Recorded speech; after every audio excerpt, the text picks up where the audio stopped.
Robbie Praw, he's the Vice President of Programming for Just for Laughs. We're going to take a look back at the year that was 2014 in comedy. And Robbie, I got to start off with the biggest story in comedy, and it's these allegations, now over 30 women against Bill Cosby.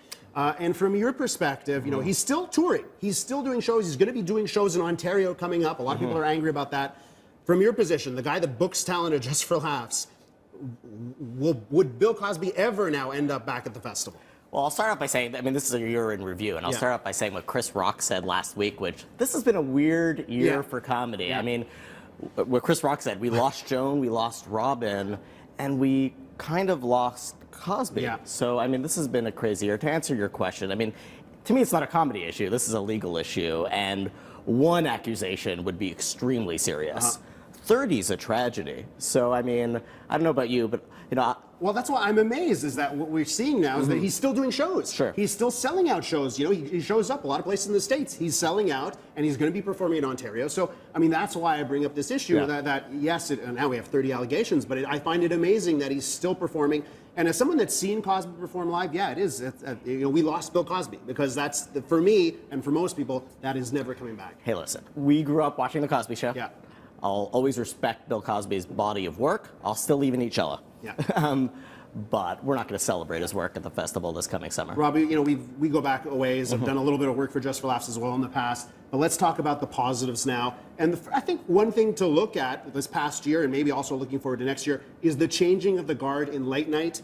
We saw Stephen Colbert and Craig Ferguson leave their respective posts in the last couple of weeks. There's Stephen Colbert. How do you think he will do replacing Dave Letterman in 2015? Well, I think replacing Dave Letterman is one of the toughest things of all time. I mean, as far as I'm concerned, there's Carson and then there's Letterman.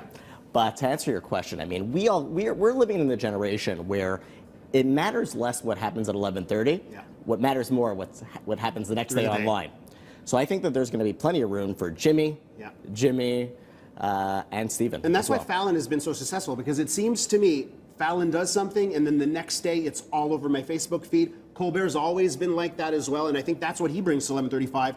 And the thing I think as well is that I think he's also going to appeal to the older viewer that Letterman's always got as well. 100%. But think about the landscape. We're just talking about those three. At 12:30, you have Seth and James Corden, who's coming in, who's going to surprise a lot of people. A lot of people were wondering who's this English guy that was being picked, but there's a reason that Les Moonves picked him. You have Larry Wilmore coming in with the Nightly Show, and right now I think John Oliver is one of the most popular people on HBO. That's right. So a huge changing of the guard. Absolutely. Don't want to miss out on this before you go. And let's talk a bit, because it's also a big story. And you know, Seth Rogen was in town this year for the festival, so the interview doesn't come out, finally gets released. What is your take as someone who's in comedy and has to deal with these issues? Well, I mean, you may remember this summer at the festival, we honored Evan Goldberg and Seth Rogen for writing and directing this film.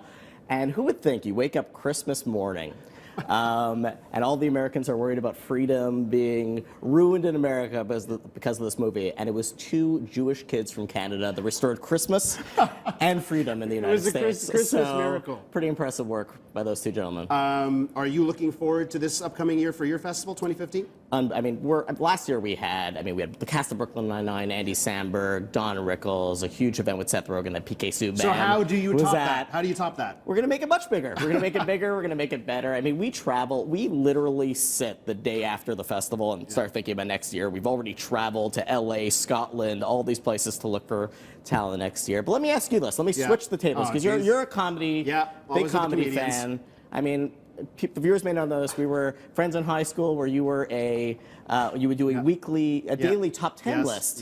You're a comedy guy, is what I'm saying. Guy. I love so comedy. Who would you like to see at the festival this year? You know, because he's stood out so much, you mentioned him off the top, Chris Rock. I do want to see him back at the festival. He's such a big name. Robbie, thanks so much for joining us. Thank you so much, You're selling tickets already for the festival? We're selling passes right now, and the first 500 people who buy passes get free tickets to the Nasty Show or the Ethnic Show, so I would buy them right away. Thanks, Elias. Thanks so much, Robbie. We'll be back in 2